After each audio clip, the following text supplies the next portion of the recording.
Good morning दोस्तों। आज भारत के भूगोल में एक बहुत ही महत्वपूर्ण टॉपिक कवर होने वाला है। यह भारत की नदियाँ यानी भारत का अपवाह तंत्र। तो इन सबको हम लोग अच्छे से डिटेल में मैप के साथ पढ़ेंगे। एक एक करके आपको पूरी डिटेल के साथ पढ़ाई जाएगी, ताकि आप किसी भी अगर एग्ज़ाम की तैयारी कर रहे हैं तो क्वेश्चन इस वीडियो से बाहर नहीं पूछे। तो आप वीडियो के लास्ट तक ज़रूर बने रहिए। हम सबको जितने भी नदियां हैं भारत में, उन सबको मैप के साथ अच्छे से डिटेल में पढ़ेंगे।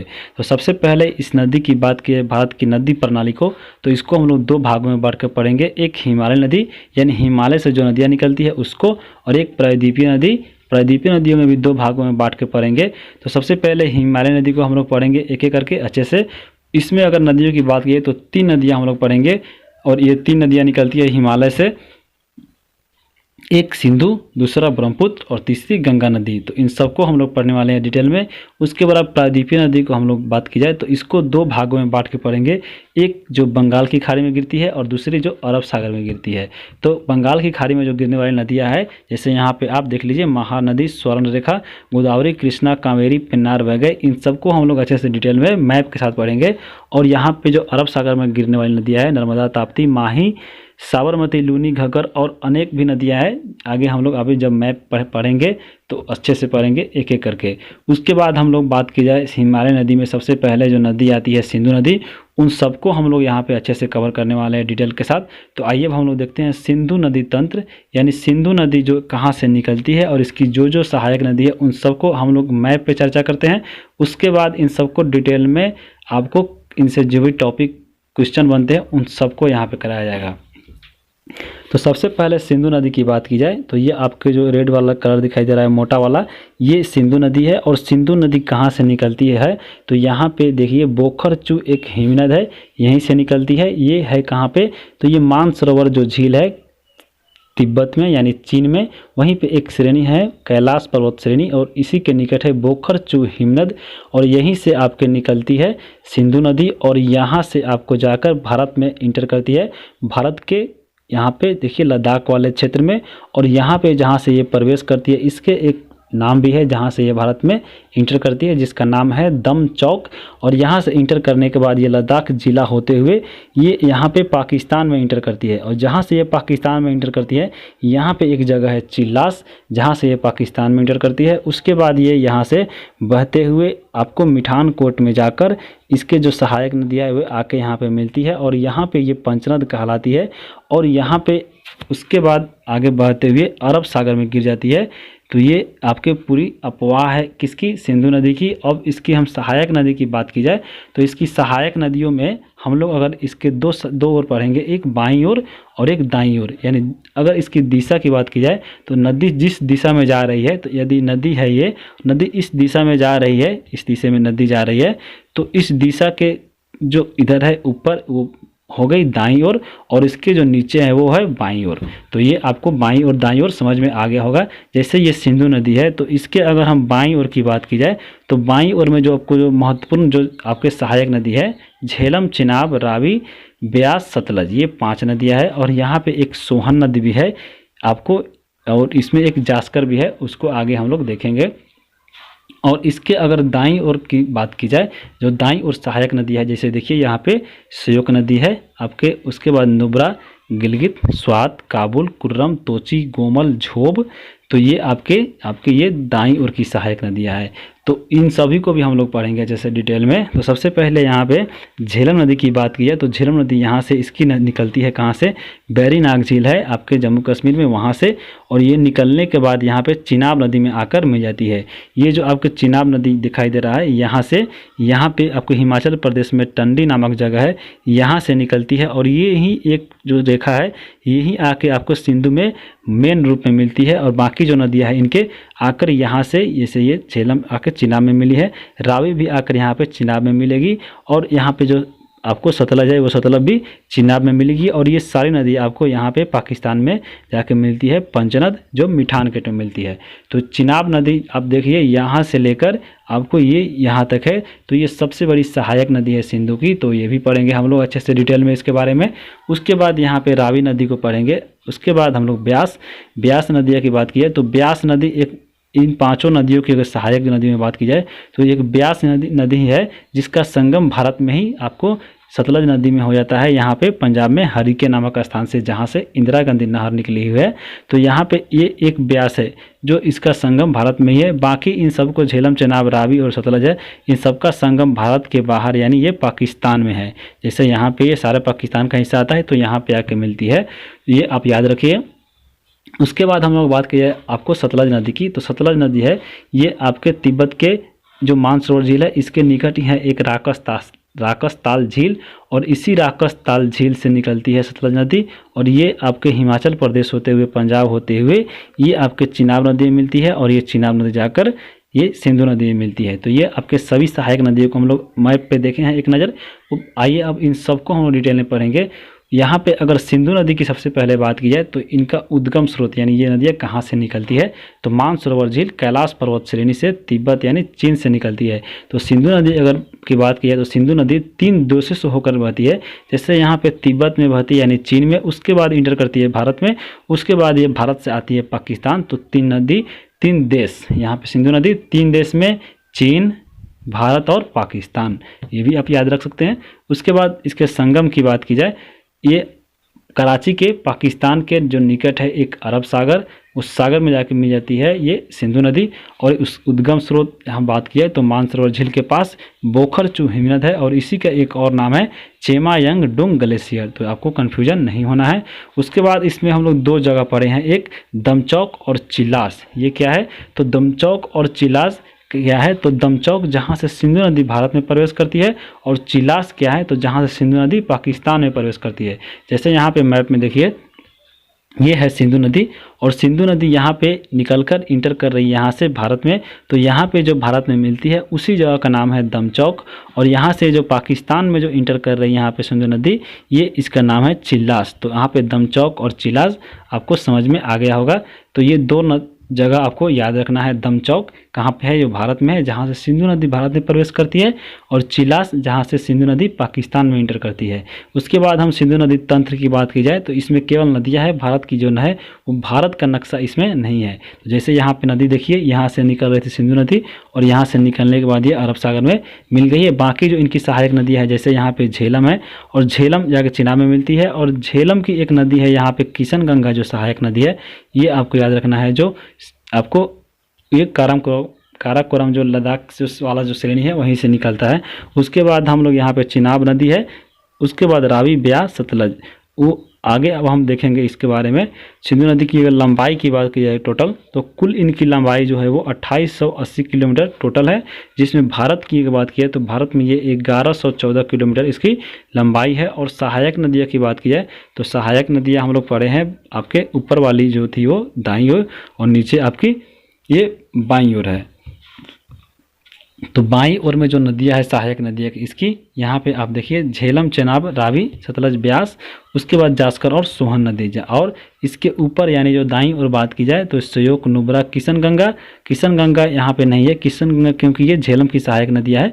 तो यहाँ पे श्योक, नुब्रा, गिलगित, स्वात, काबुल, कुर्रम, तोची, गोमल, ये आपके सिंधु की आपके सहायक नदियाँ है दाईं ओर की। उसके बाद इसमें हम बात करेंगे सिंधु जल समझौता।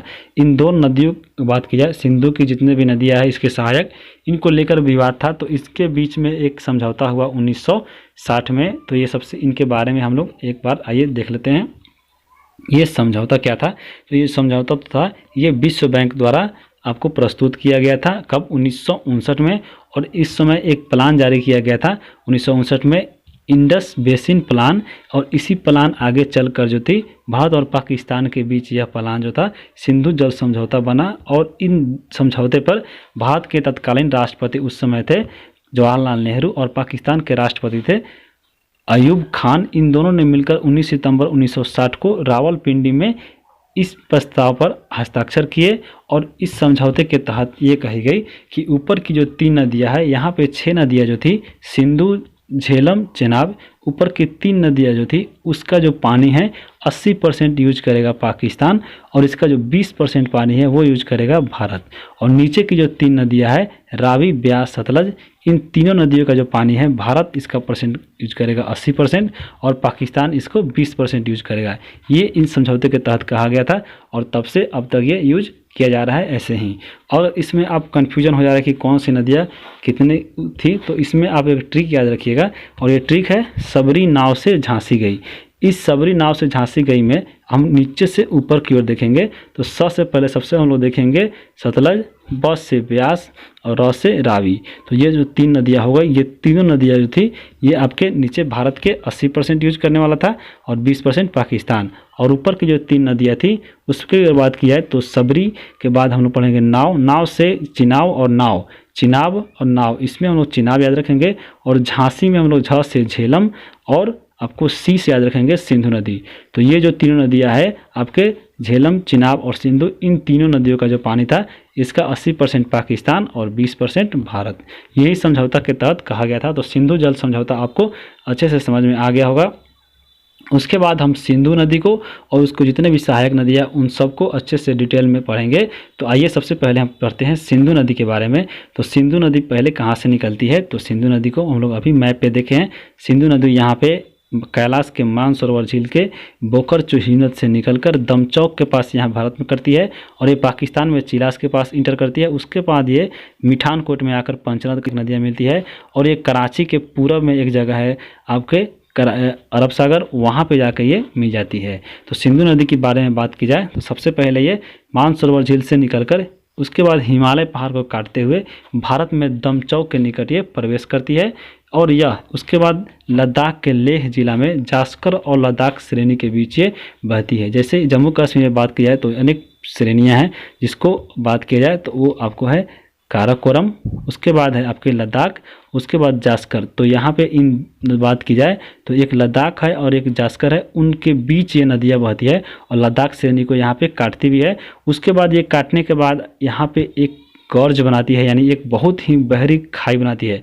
जब नदियाँ अचानक यहाँ पे मोड़ लेती है तो यहाँ पे एक खाई बनाती है और ये दुनिया की सबसे गहरी खाई है, तो याद रखना है, जिसका नाम है बुंजी गॉर्ज। यहाँ पे एक खाई है, ऐसे एक खाई है, यानी जो नदियाँ ऐसे जा रही है और यहाँ पे अचानक मोड़ हुई, यहाँ से खाई हुई, तो ये आपके जो नदियाँ है यहाँ पे ये खाई है, इसका नाम है बुंजी गॉर्ज। ये दुनिया की सबसे लंबी खाई है जो आपको 5000 मीटर से भी ज़्यादा गहरी है, तो समझ सकते हैं। तो यही आपको सिंधु नदी बनाती है कहाँ पे, तो याद रखना है जम्मू कश्मीर के में। तो ये लद्दाख और जास्कर श्रेणी के बीच बहती है। लद्दाख श्रेणी को काटकर दुनिया का सबसे गहरा गॉर्ज है, यानी सबसे गहरी खाई है, बुंजी गॉर्ज बनाती है, जिसकी आपको गहरी अगर बात की है तो 5181 मीटर ये गहराई है। उसके बाद यह पाकिस्तान में चिलास नामक जगह पर प्रवेश करती है और आगे बहती हुई मिठानकोट में पंचनद आकर मिलती है। उसके बाद सिंधु नदी कराची के पूरब में अरब सागर में मिल जाती है। तो आपको सिंधु नदी से इतनी बातें याद रखनी है। उसके बाद हम लोग पढ़ेंगे झेलम नदी। झेलम नदी की बात की जाए तो मैप पे देखिए कहाँ पे है, ये झेलम नदी यहाँ पे है, जो एक झील से निकलती है और इसका नाम है बैरीनाग झील, जो जम्मू कश्मीर में है। यहाँ से ये निकलने के बाद ये आपको आती है यहाँ भारत में, और जैसे ये पाकिस्तान में प्रवेश करती है अगर बात की जाए तो यहाँ पे एक पाकिस्तान की जगह है, वहाँ पे ये पाकिस्तान यहाँ से लेकर यहाँ तक ये भारत की सीमा के साथ समानांतर बहती है। तो याद रखना है आपको कौन सी ये नदी कौन सी है, ये झेलम नदी है। और झेलम नदी की एक सहायक नदी है यहाँ पे किशन गंगा, उसको भी हम लोग जो मैप पे देखे थे। और उसके बाद हम यहाँ पे बात की जाए इसकी नदियों के बारे में तो ये आगे यहाँ पे चिनाब नदी मिल जाती है। तो अब इनको हम लोग आइए इसके बारे में देखते हैं। तो यह बैरीनाग झील से निकलकर वुलर झील होते हुए, वुलर झील यहाँ पे जम्मू कश्मीर में है, वुलर झील से होते हुए मुजफ्फराबाद से मंगला तक भारत पाकिस्तान के सीमा के साथ समानांतर बहती है। जैसे जगह थी मुजफ्फराबाद से लेकर अगर बात की जाए मंगला तक, तो ये भारत के सीमा के साथ समानांतर बहती है और ये पाकिस्तान में झंग नामक जगह पे चिनाब नदी से मिल जाती है। उसके बाद झेलम नदी के किनारे ही श्रीनगर बसा हुआ है और इसकी सहायक नदी एक किशनगंगा है, जिसको पाकिस्तान में नीलम नदी के नाम से जाना जाता है, तो याद रखिएगा। उसके बाद हम लोग पढ़ेंगे चिनाब नदी की। चिनाब नदी कहाँ पे है, तो ये सबसे बड़ी सहायक नदी है किसकी, तो सिंधु नदी की। यहाँ पे चिनाब नदी है यहाँ से, और यहाँ पे निकलती है चिनाब नदी, और ये आकर मेन रूप से यहीं आकर मिलती है सिंधु नदी में। बाकी जो नदियाँ आपके दिख रहे हैं सहायक, ये सारे आके चिनाब में मिलती है। तो सबसे लंबी सहायक नदी कौन है सिंधु की, तो वो चिनाब ही है। चिनाब नदी कहाँ से निकलती है, तो यहाँ पे हिमाचल प्रदेश है, और यहाँ पे हिमाचल प्रदेश में ही कौन है, बड़ा लाचला दर्रा, और यहीं से ये निकलती है। ये बड़ा लाचला यहाँ पे दर्रा है, और इसके अपोजिट में यहाँ पे एक दर्रा है, यहाँ पे एक नदी है और यहाँ पे एक नदी है जिसका नाम है चंद्र और भागा। इन दोनों नदियाँ ही आकर यहाँ पे दोनों आपस में मिलती है, और ये चंद्रभागा भी कहलाती है। और यहीं से मिलने के बाद आपको इस चिनाब नदी का निर्माण हुआ है, जिसे चिनाब नदी कहा गया है। तो अब हम लोग आगे इसके बारे में अगर पढ़ेंगे, तो जो ये चिनाब नदी है ये सिंधु की सबसे बड़ी सहायक नदी है। ये हिमाचल प्रदेश में चंद्रभागा कहलाती है, जैसे ये दो हम बताए हैं, ये बड़ाचला दर्रा है और यहाँ पे एक चंद्र और भागा नदी है। ये दोनों आकर यहाँ पे हिमाचल प्रदेश में मिलती है। यहाँ पे एक जगह का नाम है टंडी। यहीं मिलने के बाद ये चंद्रभागा कहलाती थी, और यहीं मिलने जब ये मिल जाती है तो ये आपको चिनाब नदी का रूप नाम दे देती है। तो ये चिनाब नदी किनसे बनी है, तो चंद्र और भागा नदियों के मिलने से बनी है, तो याद रखिएगा। और ये हिमाचल प्रदेश में कहाँ, टंडी नामक जगह पर मिलती है, जहाँ से चिनाब नदी कहलाती थी मिलने के बाद। तो चिनाब नदी के बाद हम लोग पढ़ेंगे रावी नदी। रावी नदी को हम लोग अगर मैप पे देखें तो ये कहाँ पे है रावी नदी, एक बार देख लीजिए। रावी नदी कहाँ से निकलती है, तो हिमाचल प्रदेश से पंजाब होते हुए आपके चिनाब नदी में मिल जाती है। तो यहाँ पे इस नदी की बात की है तो यह नदी हिमाचल प्रदेश के कांगड़ा जिला है, और उसी के कुल्लू पहाड़ी है, और यहीं पे एक है रोहतांग दर्रा, उसी के समीप से निकलता है रावी नदी। और इसको पुराने में पुरुषनी या इरावती नदी भी बुलाया जाता था। और इस नदी की बात की जाए तो इस नदी पर पंजाब में एक थीन बांध है, जिसे रंजीत सागर बांध भी कहा जाता है, तो याद रखिएगा। उसके बाद हम लोग करें ब्यास नदी की।